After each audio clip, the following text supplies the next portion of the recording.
So I'll start recording here and here, and yeah, we're on. Thank you for being on the podcast, Anya. It's really a pleasure to have this conversation with you. I am very interested in particularly your, let's say, interdisciplinary interests, and I'm curious to know if right now on what you're building at Ikenga Wines. How does that interdisciplinarity reflect on your products? You know that sometimes even I'll give the cliche example of Steve Jobs saying, "Well, even if people can't look at what's inside of our computers, we must make it beautiful and we must pay attention to the details." Do you find yourself maybe paying attention to other things that, let's say, the traditional scientific-minded only person wouldn't? Definitely, definitely. There's a lot to unpack there. Yeah, there's so many things that I pay attention to and that I'm connected to in the business right now. It's a fairly small and kind of lean team, so I'm kind of at the hub of everything: the marketing, the design, the winemaking, Yeah. the selling, the getting everything set up. See, I think one of the tangible ways that I'm exploring that right now, the following meeting is with the art director. So it's really about infusing kind of the building up the brand, foundations, the pillars of what is the brand in the creative way, and then how does that start to manifest itself in various elements. So that comes through in the product development. That also will come through in visuals and other kind of design elements of the brand. So it's the product side definitely is talking to the product design aesthetic side as well. Love it. How about the beginnings of this? Going through your LinkedIn, I saw you've been in the science and even biotechnology field for some time now. And yeah, just curious to know if any of your previous experiences informed or inspired what you're currently working on. Yeah, the way I view it is all my previous experiences come Hmm. into Ikenga Wines, professional and lived. Uh, I'm Nigerian American. I grew up in the wine country, so kind of culturally and categorically, that definitely plays a big influence. Even the types of foods that I cook and that I like to eat. When I'm making the wine, I'm thinking about, oh, what's going to pair well, with some okra soup or I don't know, maybe with some Cambodian food. Um, so that's kind of it's all amorphous, it's all interconnected in my mind. And one way that I think about this is on the science side, there's definitely biology heavy, but to even make the initial invention of how does palm wine work, you have to start like looking at an ecosystem level of how do the tappers produce palm wine now and working with them intimately. And I could take measurements, but at this point, it's kind of more sensory, so it's almost going back to the kitchen where instead of going to the lab, you're Hmm. tasting, you're trying to use your own senses as a human instrument and trying to tune those. Um, so it's yeah, this is a big question. It's kind of like it's I see. amorphous, it's everywhere and nowhere at the same time. But when it comes down to building the business and thinking about even what product do I start with, right? Like palm wine, why palm wine? Yeah. I think that's where a lot of my professional experience comes in of de-risking materials technologies platforms. So in at Harvard, we were trying to figure out like we have this slippery coating. It could prevent things from sticking to other things. What do you prevent? What do you kind of like try to tune it to? What do you prevent from sticking to what? Is it blood on like scopes, like medical scopes? Is it biological fouling on ships? There's so many different areas that you can explore. So that process, kind of trying to explore how technologies can be applied to solve various problems, that was definitely in the front end of the Ikenga Wines development. There's so many things we could do. There's so much technology out there. There's so many ways to make an impact. Where do you start? You know, and Hmm. kind of with my professional experience, I had like a framework to at least start to kind of walk down that pipeline and see potential futures, see potential risks, and try to mitigate them and think kind of okay, if I'm going to devote my my life for to some project for some number of years, I want to make sure that I've thought it out, Yeah. properly, and prevent future problems essentially. Let's double click on what you were previously working on at Harvard and how that connects to what you're doing, because you mentioned this sort of material science initiatives and projects, and then finding, I would say, maybe the right application for them. Yeah, like how do these two connect? I've heard you say previously, or even write, that palm wine has been made for many, many years and is an essential part of perhaps many cultures, but it is hard to make. So, what are the challenges in palm wine? Like yeah, the process of making it, and how does this relate to the research you were doing? Yeah. Well, to start with palm wine is, you kind of like alluded to it, it's really old. From what I've seen, it's probably one of the oldest alcoholic beverages. And in a way, it's because it's the easiest to make. So, Oh, palm tree just gets damaged, it breaks, mhm. by wind or by animal forces. And the sap is just there, and it just spontaneously ferments into wine. So there's some primates that have sought out that as like a primary food source. So it's one of those things that's plentiful to make, hard to make in a shelf stable way. I think that's kind of like the nuanced way of looking at it. Of it's plentiful if you're right next to a palm tree, or a palm tapper, or within a biking distance, then okay, great, you can get it. But if you're in a city, if you're outside of a producing region, if you want to enjoy it tomorrow and not today, the tapper has it today, that's where the challenge is. And to kind of like tie that into my previous work at Harvard, I mentioned this kind of like platform technology. Um, and part of my work, I did many things there, but part of my work was developing in-house evaluation methods. So we have this, oh, this little thing could save the world, at this like centimeter scale, right? So if it could save the world for marine fouling, let's say, or by medical fouling, like preventing infections or something like that, how can we demonstrate that at the lab scale? And then how can we start to scale that up to more relevant scale where we know, okay, the processes that we're creating and that we're developing and the material systems we're developing, those do work in like a translatable way. So scale up, develop in-house testing that can evaluate kind of like our theories of how these materials work. I mentioned like some biological systems, marine ecosystems, as well as like biological, like in the body, medical infections from catheters and all sorts of other things. So this leads me into, okay, we're dealing with materials, but we're dealing with materials in a biological system. So now we have to understand, my previous job, we had to understand like how do you prevent these organisms from sticking to a surface? You have to know, how do they stick? Is it like a secession based thing, like where there's like some primary signaling molecules that settle on the surface first, and then some bacteria, and then some larger organisms? Or is it something that's strictly like chemophysical? Just like a muscle could go and stick onto a surface and apply a glue. So it's starting to understand, how does biology work? How do these ecosystems evolve? Uh, and in the absence of one, kind of cue, can it still progress? So that's starting to get into the palm line of starting to understand, in the marine ecosystem, it's understanding how does these fouling organisms, how do they work? And in the palm wine system, it's more of what makes palm wine tick. What is the biology and what is the chemistry of palm wine, and how does that lead to favorable or unfavorable product qualities? I see. And also part of the sustainability proposition of Ikenga Wines is that you're not really using, let's say, any palms, any even parts of the palm. You're actually using microbes, correct, to produce, I assume, most important compounds, or how does the technology actually work?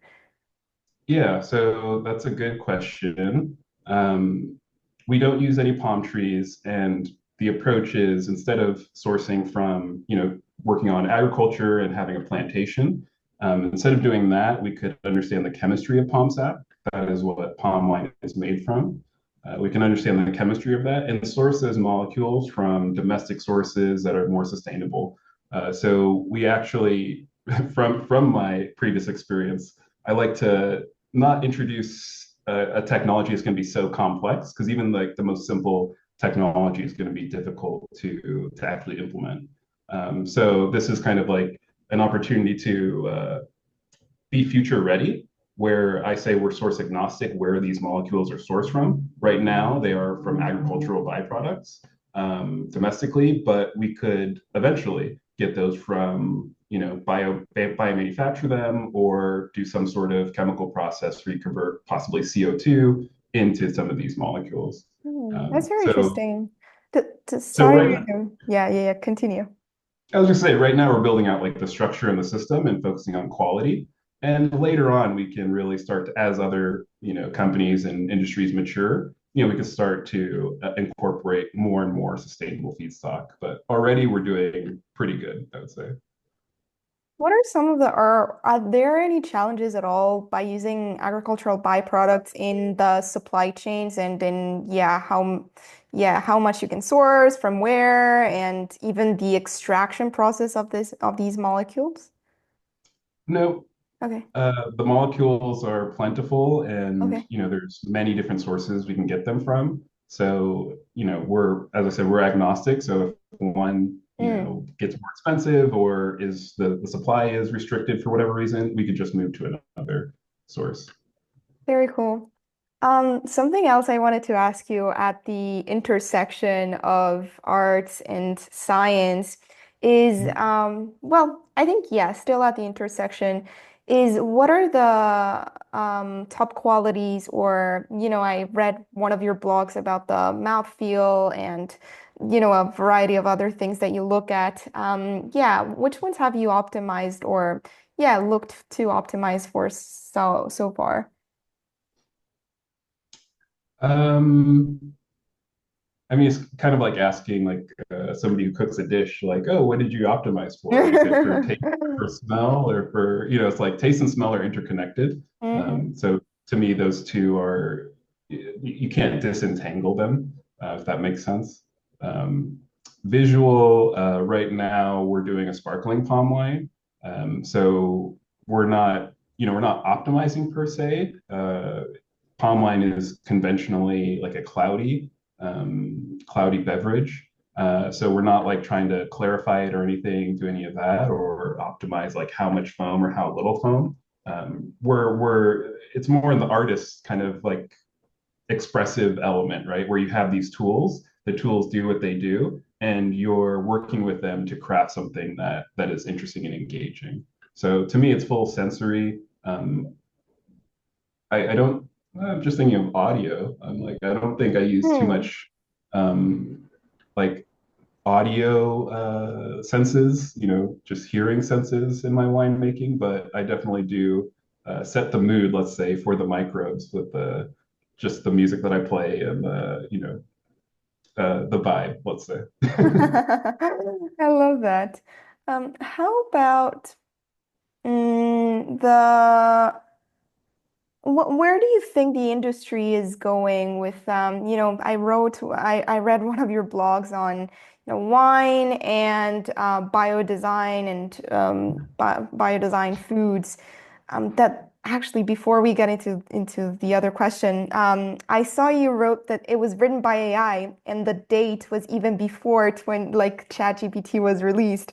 So Yeah. were you playing around with these GPT tools even before ChatGPT? Like, what's the story behind that? Oh yeah, yeah. Definitely with playing around with natural language processing before ChatGPT existed. I think that there is like a little thread there of like leading into the Ikenga Wines DNA where we try to balance, at least I like to view it as trying to balance like traditional knowledge with more progressive modern knowledge. So I'm always tinkering, at the interface, at the edge, bleeding edge of technology. What can this thing do? How does it work? what properties does it have? How could we leverage it in what we're already doing, or how would it open up the doors to do something new? We're Right. always thinking about that. So we're just getting started, and I think natural language was an easy way to get to implement that. But we're not like, I don't say we're an AI company, maybe I should say we're an AI company. You were But too early for that. yeah, I don't consider us an AI company. We're more I like to consider us more like innovative pioneers, kind of like trailblazing. Yeah. And just there's a certain way of looking at different stages of business. And like maybe like a big company, if you're working at like a Salesforce or something, you're on like a freeway, right? It's like a huge cleared roadway, dedicated lanes. In startup world, I like to think of us more as like bushwhackers. It's like we're in the forest, we have machetes, we're like looking for something, some interesting path, and we might see something, and then it's like, okay, how do we best navigate over there?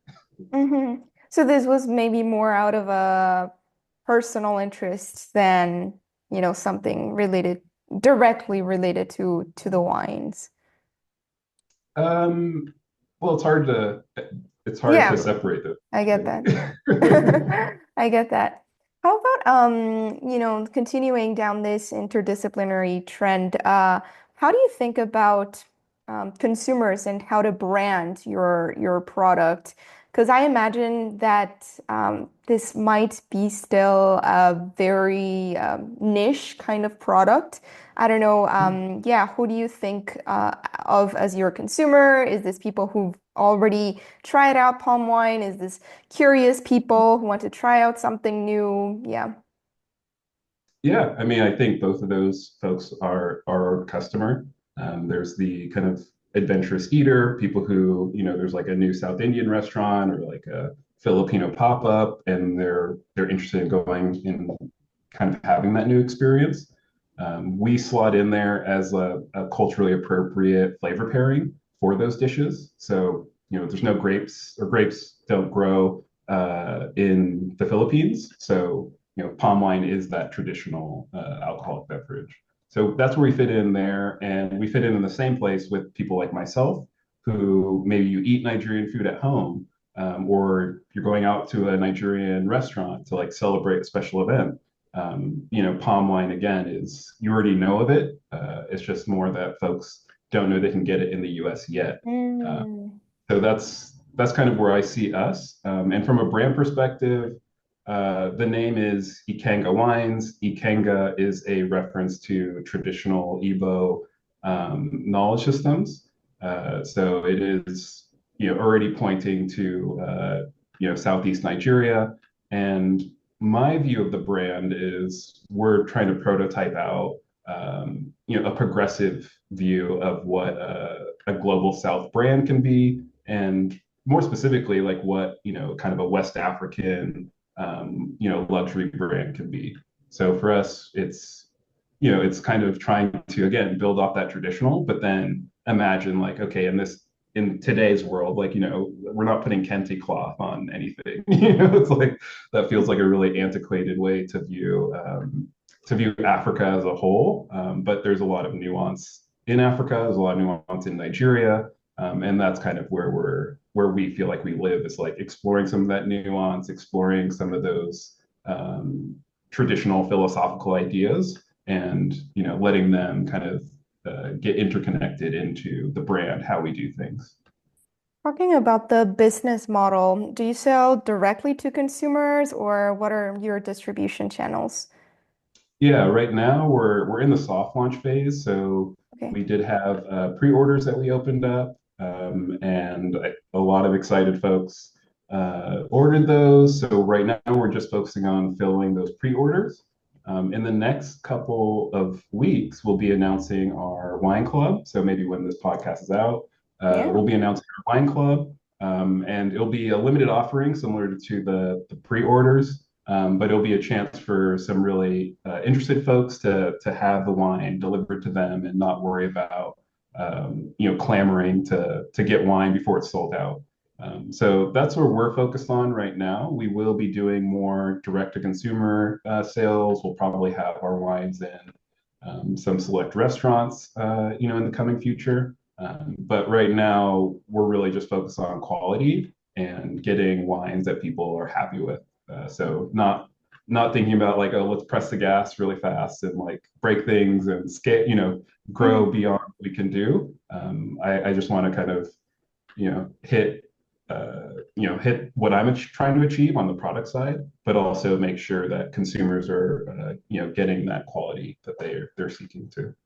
Study, yeah.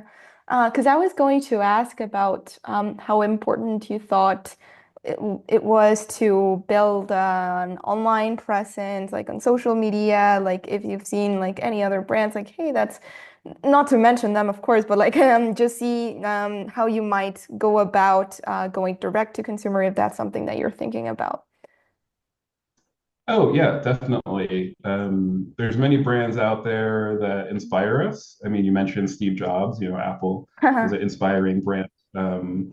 And yeah, there's many other brands out there who are either touching on the diaspora side of things, Hmm. cultural kind of elements that are just like super intriguing, or on the actual like, product offering side. So plenty for us, we've kind of been building slow and methodically. I don't know if you get the recurring theme here, but it's just we're not doing the typical Silicon Valley, Yeah. up and to the right. I think if we get everything else right, if we get the product right, we're making people happy. We think we'll grow organically. So right now we're not, focusing on a lot of social media presence. We're putting stuff out, obviously, but I think it's more like the fun side of the brand, to enjoy some of like you mentioned the creative elements of myself. So there are some creative folks on the team, and we're trying to express, the brand creatively on social media. So it's kind of a fun playground sandbox.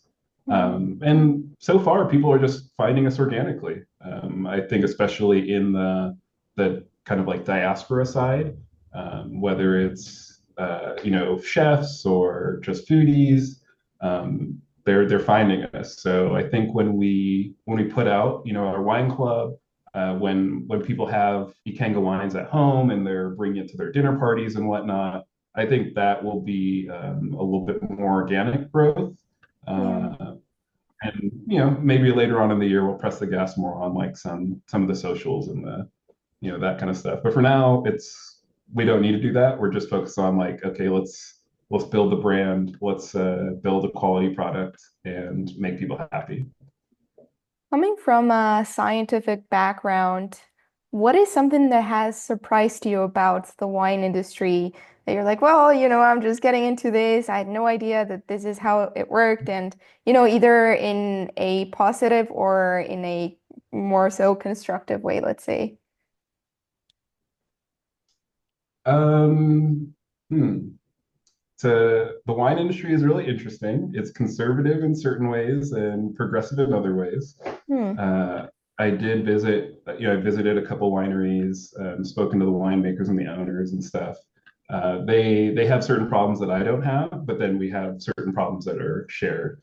Um, One of those problems is like, they're managing agriculture, they're managing their vineyards, and there's all sorts of issues that come with that.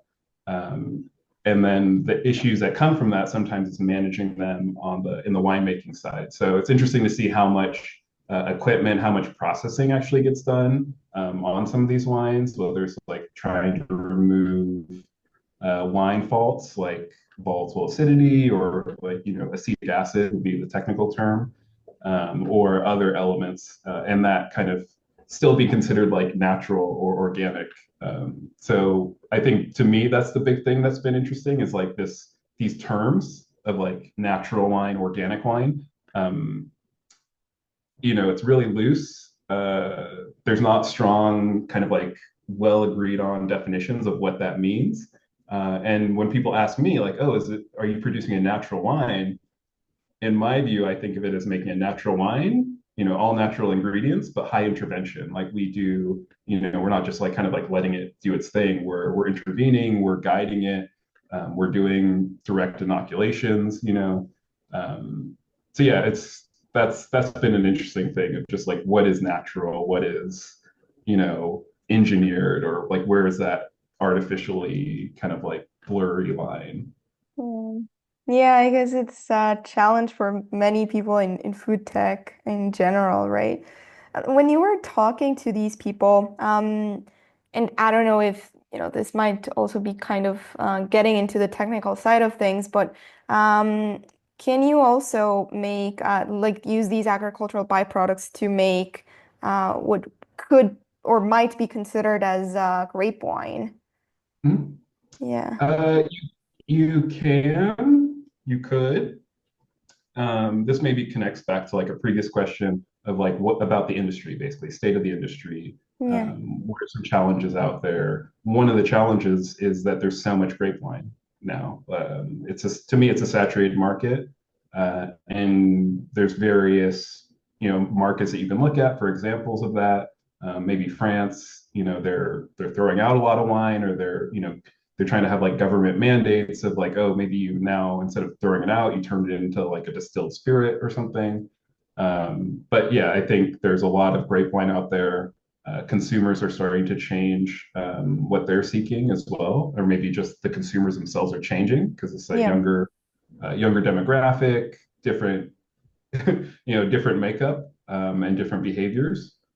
So yeah, I think that is the kind of like big thing in the industry. So could you make a grape wine in this way? You probably could, but I wouldn't recommend it. I don't know if the economics would work out.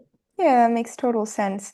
But at the same time, like making palm wine, you can also like angle yourself as a different sort of quirky in a good way and sustainable product, which is great. Um, could you tell us a little bit more about what's happening in the industry though? Like, is climate change affecting like the quality of grape wine or even the quality of palm wine? And yeah, when you pitch to investors, which I think you sort of have a little bit.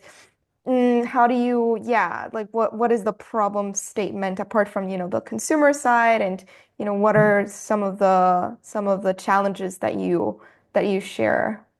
Mhm. Yeah, so for palm wine, it's not, as far as I know, I'm always looking, always doing the Google search, but as far as I know, it's not available in the US.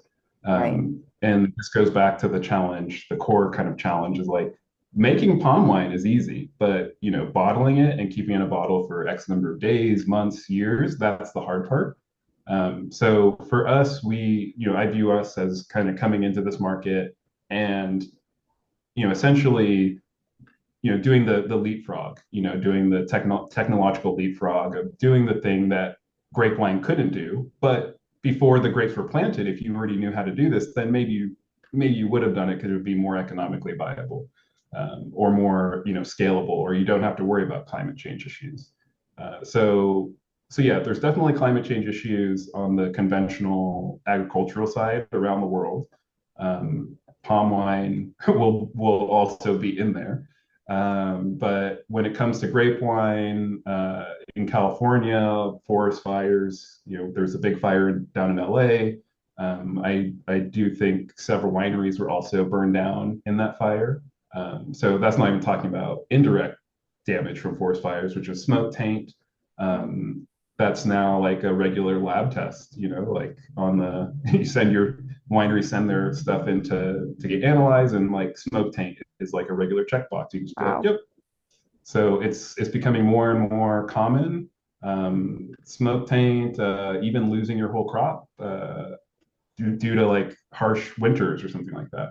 I Yeah. know in a winemaker in Canada, they were just checking on their buds, and just it was like 2 really cold days. It just killed all the buds, and they lost all the wine for the coming year. So there's all around the world, grape wine will obviously, I think there's like some sort of prediction that in 30 years, like half of the grape wine production is going to be decreased, basically, no longer exists. So yeah, there's already projections for a shrinkage in the industry, and maybe we can look at like something like chocolate as like a Yeah, good example of like something that's happening now. I see. Finally, as an entrepreneur and especially going down this sort of unconventional path, at least within the Valley circles of, basically bootstrapping yourself or, doing friends and family rounds. Um, can you share a bit about like the how you've overcome maybe these challenges? Any advice for future biotech entrepreneurs? Yeah, I mean the landscape's constantly changing. So hard to give advice for the future, but I started this company just before the pandemic. So I think it's just like be resilient, you gotta um, think of your needs and your wants and really try to focus on those needs, make sure those are taken care of, and just try to be, it's like going to the gym, you just got to keep going and trust the process. I think there's a lot of that for me at least. So there wasn't a lot of VC attention. There wasn't a lot of large institutional investor attention. I think it was it's a new category and done in an unusual way. And honestly, the market, the people I'm pitching to, they're not the consumers, they're not the palm wine consumers culturally. Yeah. So I don't think they really understood the problem. Hmm. But for me, I think finding people who truly understand what I'm trying to do, what I'm trying to build, the impact that it will have, I think that is more valuable actually than just having like a lot more money with let's say with some investors who may not be aligned with your vision, aligned with like the process that you want to take. Um, yeah, Sorry I to think double that's click on that because yeah, of course there are a lot of food tech VCs and so on out there, and yeah, as you may have said, like they didn't quite get like the impact and the consumers that you're going for. But what was some of the feedback that you got from them? Was it something like along the lines of, oh, this is too niche or something like that? oh yeah, there's definitely that. I mean, they wouldn't say niche necessarily. They'd be like, oh, I don't really see the market. you know I think for them, a lot of them are chasing like the big pies, the crowded oceans. Yeah. This goes back to kind of my grad school, I feel like, experience of trying to learn about commercialization strategy, of like you can go after beef, right? But that's like a huge crowded space, lots of big entrenched players who have a lot of resources and will be really tough to compete with. But from like an economic perspective, you see, oh, well, if you can get like a small percent of that huge market, that's a big You number. can I own think it. that's Yeah. yeah. Well, you can own it even, right? Because like, how are you gonna displace all animal production? Probably not, unless there's some, bird flu type of thing, right? Where there's Mm. like an epidemic. So for me, I view things more from a blue ocean perspective of like, how can you find a space that doesn't have that killer competition, and that you can, innovate and make an impact. You definitely have to have value in your product offering. And that's where I focus on. So it's in a way, I know that there's a market. I'm part of that market. A lot of my friends are part of that market. I'm tapped in kind of the food scene of that market. So seeing like the explosion of, say, Filipino food Mm. um, around the US, it's like, well, if you ask them like 5, 10 years ago, like some investor, like, oh, what do you think of Filipino food? They'd be like, oh, it's just lumpia and it's just at home. It's like, well, no, it's like it's changing. Yeah. So I think there is kind of that lag time between like, the signal, the indicators. A lot Right. of people look at those like lagging indicators when there's a lot of, you know, leading indicators that are showing you, oh, things are changing, things are happening. So I think it's kind of where do these investors put their weight on? What do they put stock in, and what are they, if they're not kind of the first movers, if they don't have like their ear to the ground. Um, but again, if they're like us, we were using like large language models like years ago, right? So it's like if you're not already kind of like trying to sniff around and see what's going on, it's going to be really hard for me to come to you and like tell you what's going on. One way that I like to frame it is it's like going to somebody in the 90s and saying like, oh man, there's this thing hip hop. this really big music genre called hip hop. And they're like, never heard of it, don't think there's a market, blah, blah, blah. You're like, I don't know what to tell you. Like, just turn on the radio. Like,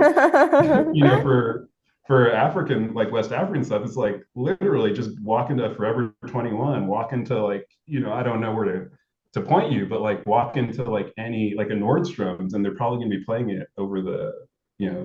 music. So yeah, things are happening, and I think it's just really of how quickly, how in tune are investors with what's happening. Thank you very much for sharing all of these stories and insights with us. I really appreciate you coming to the podcast, Anya, and honestly and sincerely wish you all the best for Ikenga Wines. Yeah, thanks so much for having me, and excited to share more as we grow. Okay, I'll